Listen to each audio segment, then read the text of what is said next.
Bonjour à tous et bienvenue sur la chaîne Proactive Boss. Dans cette vidéo, on va parler du Bitcoin. On va regarder un petit peu l'article qui vient de sortir il y a à peu près une vingtaine de minutes où Donald Trump parle tout simplement du fait qu'il souhaiterait vraiment que les cryptos et l'avenir du Bitcoin se joue aux États-Unis. Ça, c'est plutôt positif. On va voir que sur les dernières heures, finalement, Bitcoin a fait un bond exponentiel et ça peut être plutôt intéressant à voir ce qui pourrait se passer donc pour l'ensemble des crypto-monnaies. Alors, avant toute chose, n'hésitez pas à vous abonner, n'hésitez pas à liker cette vidéo, n'hésitez pas à la partager. Et comme d'habitude, je ne suis pas un conseiller financier, je suis là juste pour vous divertir, pour vous parler un petit peu de ce que je sais. Mais si jamais vous souhaitez investir dans les crypto-monnaies, je vous encourage tout simplement à aller vous orienter vers un conseiller financier qui pourra vous éclairer dans vos investissements. C'est parti pour cet article. Alors, le titre de l'article, tout simplement, c'est « Je veillerai à ce que l'avenir de la crypto et du Bitcoin se joue aux États-Unis. Donald Trump veut faire de son pays le centre mondial des actifs numériques. » Depuis l'entrée en fonction du président américain, la mise en place d'un cadre réglementaire plus clair et plus favorable à cette industrie des cryptoactifs s'accélère. Les investisseurs, eux, aimeraient que cela aille encore plus vite.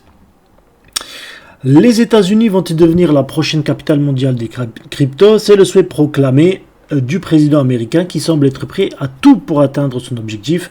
Une fois n'est pas coutume, le pays tente s'armer d'une régulation pour faciliter les échanges et sécuriser les investissements en crypto. Depuis son investiture du 20 janvier dernier, Donald Trump a multiplié les annonces et les décrets avec le souhait de créer un écosystème de confiance dans un secteur encore en proie et au doute. Un cadre favorable à l'expansion des investissements au Bitcoin dans le cours de plus de 60% depuis l'élection du 6 novembre 2024 ainsi que d'autres crypto-monnaies. Donc vous pouvez lire l'ensemble de ce article sur le Figaro. Nous, ce qui va s'intéresser, on va s'intéresser plutôt pour voir un petit peu ce qui se passe. Alors, c'est vrai que quand on regarde comme ça, on se dirait, ben voilà, et on est quand même sous une tendance baissière. Mais on va s'attarder sur le graphique après. Donc Bitcoin, sur les dernières 24 heures, il a quand même pris 2,06%. On était beaucoup plus sur la dernière heure, puisque sur la dernière heure, on est à 3 et quelques. Et donc lorsqu'on regarde un petit peu de ce qui se passe ici sur les 7 derniers jours, donc sur la journée, on voit qu'on est passé quand même à 10,97 1000 euros à presque donc à un sommet qui était autour des 99 000 euros. Donc on est encore sur la barre, même s'il y a une légère correction, mais Bitcoin continue à monter et continue à grimper en termes de prix. Donc forcément, on va avoir vraiment quelque chose d'assez intéressant. Le market est toujours bullish. Sur les 7 derniers jours, on voit quand même qu'il y a justement cette tendance un petit peu baissière. Il y a eu forcément une correction. Il y aura un support qui va se dessiner ici, mais on va regarder ça plus tard. Donc, on est un peu en dessous sur le dernier mois, mais finalement sur le yearly, sur l'annuel, on reste quand même sur des performances assez élevées, même si voilà, on est encore un petit peu en train de jouer avec les supports et les résistances. Alors, sur le graphique, qu'est-ce qu'on a vu? On se met sur les dernières heures. Donc là, on est le 22 août à 16h, donc ça veut dire qu'il y a 2 heures un petit peu en arrière.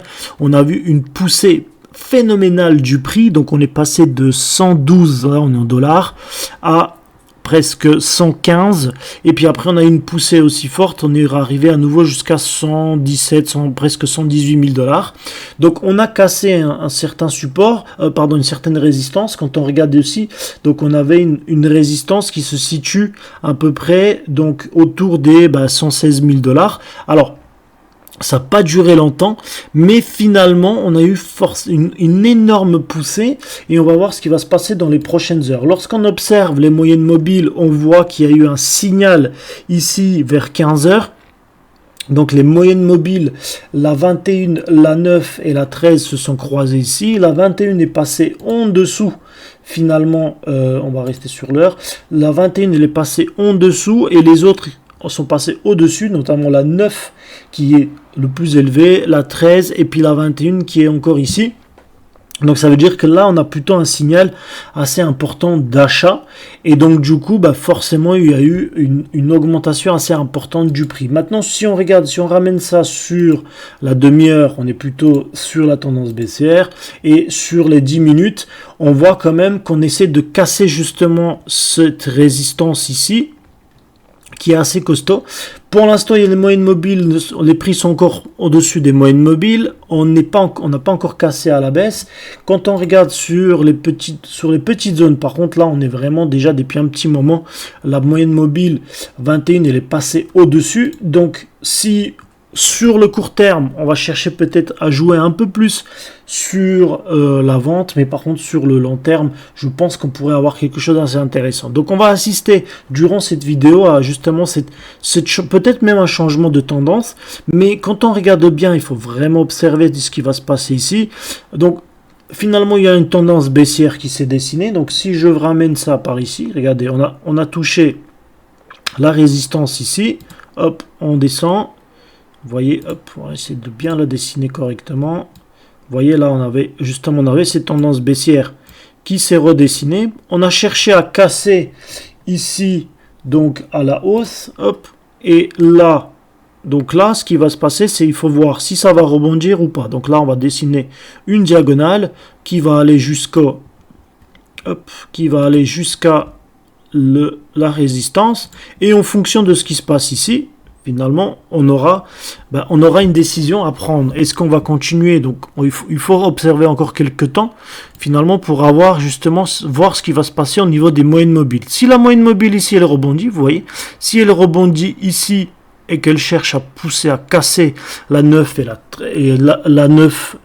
si elle cherche à casser la 13 et la 21, ben, on aura quelque chose d'assez important et on saura qu'il y aura un signal à pousser. Donc là, on est plutôt sur de la minute.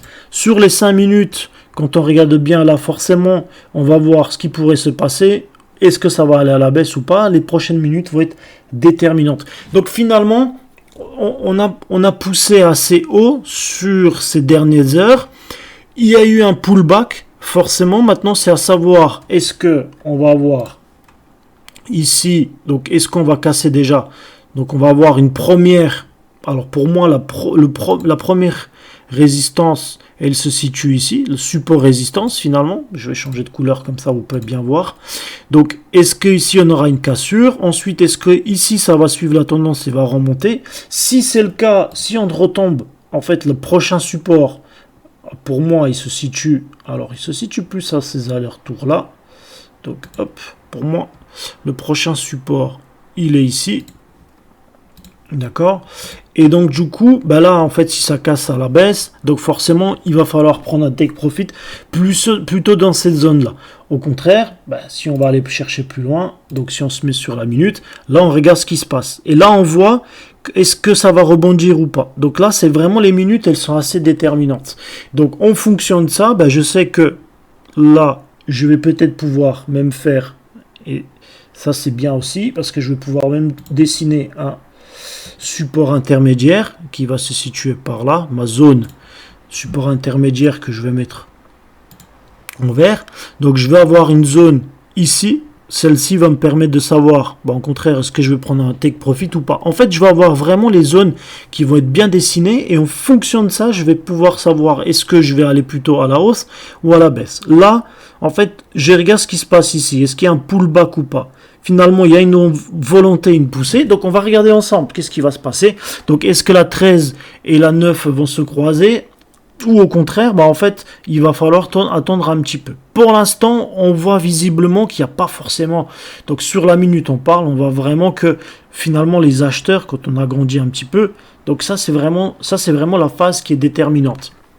Est-ce que les acheteurs, ils vont aller chercher à casser justement ici ou non? Et on voit visiblement que c'est pas encore indécis. Et vous voyez là, la moyenne mobile commence à suivre. Elle va soit donner un signal de aller chercher, soit en fait pour l'instant, on est encore incertain. On ne sait pas.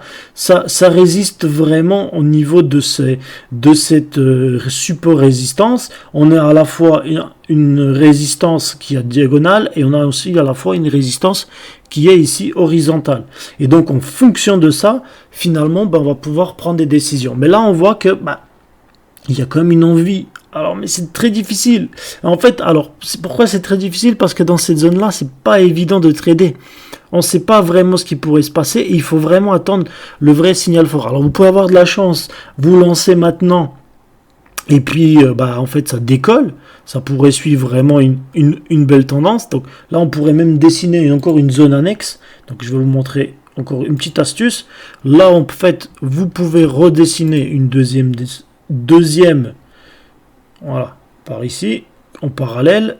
Vous allez avoir une zone en parallèle. On pourrait même aller un petit peu plus loin. Pardon. On pourrait avoir un petit peu plus loin, mais bien la dessiner à la parallèle. Ok. Voilà. Donc on va avoir encore à nouveau une zone qui va être déterminante. Et en fonction de ce qui se passe là, on saura. On a vu que la 9 elle a croisé la 13, donc ça c'est plutôt positif, vous voyez. Et donc du coup ça peut donner un signal. Et en fait, vous voyez, plus cette moyenne mobile 9, elle cherche à croiser la 21. Donc là on a déjà cassé un support résistance ici. On voit que la mèche ici, ça s'apparente un peu plus à un marteau, on a un corps d'un marteau, et ça veut dire que finalement, il y a une poussée des acheteurs. Si ce signal se confirme ici, là on pourra dire qu'on va aller chercher plus loin. Donc après, il faut dessiner des zones. Donc la première zone intermédiaire, elle va se situer ici. Donc à nouveau, je vous montre comment on réfléchit. Alors, comment on pourrait réfléchir, bien évidemment, scalp. Donc là, boum, j'ai une première zone qui a été validée. Je vais juste changer la couleur. Donc ici, je vais mettre du rouge. On va pas mettre du rouge, on va mettre du jaune. Voilà.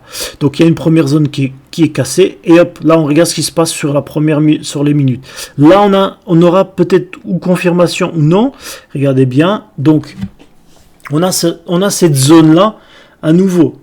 Elle va être déterminante. Est-ce qu'elles vont se croiser ou est-ce que la 9, elle va rebondir sur la 21 et elle va retomber. Donc en fait, c'est vraiment ça. Le scalp, c'est vraiment hyper intéressant de voir des signaux, de comprendre un petit peu de ce qui se passe. En tout cas, déjà, on a sur du court terme, on a plutôt une tendance qui se dessine, qui est un petit peu haussière, incertaine.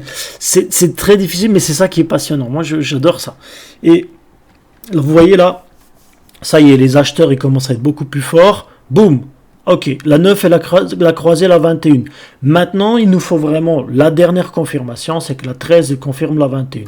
Mais, quand on regarde le corps, on a plutôt... Donc là, vous voyez, on commence à voir vraiment cette tendance-là qui commence à se dessiner. Boum. Si la 13, elle croise la 21, on a à nouveau un prochain take profit qui va se situer dans un premier temps ici. Donc, il pourrait être autour des 116 000. Et donc, en fait, ici, on pourrait avoir un petit piège, donc un pullback. Mais vous voyez, les acheteurs, ils résistent. Ils cherchent à résister. Ils cherchent à résister de plus en plus. Là, on touche le support, on remonte. On touche le support, on remonte. On touche le support, on remonte. Donc, c'est vraiment, vraiment, vraiment déterminant là sur cette phase-là. Donc, en fait, finalement, quand vous faites du trading, vous n'avez pas besoin d'avoir des méthodologies hyper sophistiquées, quoi que ce soit. Là, en fait, il faut tout simplement être dans le moment présent, observer des signaux qu'on a, observer les tendances qui se dessinent. Vous voyez, là, on a une première zone, boum, la zone, hop, on commence à monter, on regarde un petit peu ce qui se passe au niveau des mèches. Est-ce qu'il y a un pullback, est-ce qu'il n'y a pas un pullback? Et puis après, on regarde aussi surtout les moyennes mobiles. Là, ça va être déterminant. Dans cette minute-là, on va voir ce qui va se passer. Est-ce que on va pousser vers le haut, ou au contraire, est-ce qu'on va pousser vers le bas? Vous voyez, la 13, elle va finalement peut-être même rebondir, et donc là, on a une cassure. Donc en fait, pour l'instant, la 21, c'est elle qui freine tout. Et donc du coup, on a rouge, la rouge, elle commence à s'accélérer, mais les acheteurs, ils sont forts, ils cherchent à résister dans cette zone-là. Ok? Donc, comme je vous ai dit, ça va être vraiment déterminant sur ces phases-là, et en fonction de ça, on aura vraiment une réponse par rapport à, est-ce que c'est vraiment plutôt une tendance optimiste haussière à nouveau, même si après, il faut se ressortir un petit peu à chaque fois et se dire, ok, quand on regarde ici, on a quand même repris une tendance un petit peu plus haussière, mais il nous faut vraiment des signaux qui nous confirment ça. Donc, est-ce que vous avez possibilité depuis ici de dire en fait ça va rebondir, ça va aller vers le haut? C'est très compliqué parce que finalement le dernier support il se situe aujourd'hui à 17h. Aujourd'hui on est déjà à 18h30, donc en fait on n'a pas suffisamment de recul Donc il faut sortir un petit peu des zones. Mais vous voyez à nouveau, très difficile d'avoir. Donc il faut revenir encore en arrière.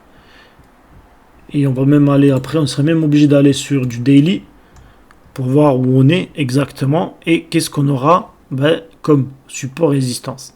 Ok, donc tous ces éléments-là, en fait, il faut les prendre en compte, il faut regarder tout pour savoir en fait qu'est-ce que ça va donner. Mais on voit finalement que les acheteurs cherchent à résister. Les vendeurs, ils sont là, ils cherchent tout simplement à confirmer. Vous voyez, ils se sont arrêtés sur cette zone-là. Ok, quand on regarde bien, on a ici un espèce de... On va aller chercher loin. Hein. Regardez, hop, support résistance. Ok, je regarde ça et je suis très très loin. Vous voyez, je vais aller analyser ce qui se passe très très loin pour pouvoir savoir, en fait, est-ce que ça va donner quelque chose ou non. Maintenant, j'observe mes mèches et je vois que une mèche, 2 mèches, 3 mèches, 4 mèches, 5 mèches qui cherchent à pousser. Mais on voit ici aussi que la 13 à la 21 se sont croisées à partir de là. Et donc, on pourrait avoir un signal qui est positif. Mais voilà, les acheteurs sont toujours résistants. Là, ici, perso, je ne trade pas. C'est très compliqué. Je commence à trader que ici, par exemple. Lorsque je vois qu'il y a un rebond sur mes graphiques, sur mes supports, qui sont en diagonale, là à ce moment-là je commence à trader, là je sais qu'il y aura quelque chose, mais ici c'est très difficile parce que ça joue à rien, vous voyez, c'est très compliqué. Voilà, donc dites-moi un petit peu dans les commentaires qu'est-ce que vous en avez pensé. Est-ce que vous pensez que le Bitcoin est en train justement de remonter, est-ce que c'est juste tout simplement un passage, c'est une petite correction qui est sympathique, voilà. En tout cas, depuis 16 heures, on a une poussée assez importante, le signal est plutôt haussier, donc on voit que les moyennes mobiles ici elles s'éloignent. Si on rajoute encore des moyennes mobiles, on verrait d'autres résultats, mais en tout cas voilà, on a quelque chose d'assez assez intéressant qui se passe depuis ces dernières minutes, et voilà, ça va être une phase assez déterminante pour savoir ce qui va se passer ce week-end.